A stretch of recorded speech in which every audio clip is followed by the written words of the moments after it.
Viral aksi nekat pengantin wanita lari-lari terjebak macet ke acara akad, tuai pujian. Beredar di media sosial sebuah video yang memperlihatkan aksi pengantin wanita berlari di tengah kendaraan yang alami kemacetan. Hal itu lantaran sang pengantin wanita terjebak macet sementara ia harus berburu waktu dengan acara akad nikahnya.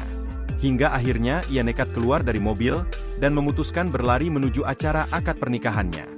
Kisah pengantin lari-lari ke acara akad nikah karena terjebak macet ini dialami oleh wanita pemilik akun TikTok Bella Dominica. Melalui unggahan TikTok pribadinya, ia tampak lari menuju lokasi pernikahan. Dalam video yang beredar, tampak jalanan begitu padat, banyak kendaraan lalu lalang. Alhasil, mau tidak mau, Bella memilih turun dari mobil untuk menuju ke pelaminan. Meski harus bersusah payah jalan di tengah kemacetan, Bella tidak menyesali keputusannya. Bahkan, keputusan untuk jalan menuju venue menjadi pilihan yang terbaik untuknya. Aksi wanita itu ternyata membuahkan hasil. Pernikahan yang digelarnya pun berjalan dengan hikmat.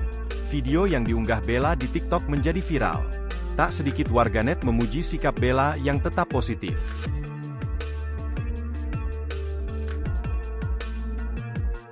Download Tribun X sekarang, menghadirkan lokal menjadi Indonesia.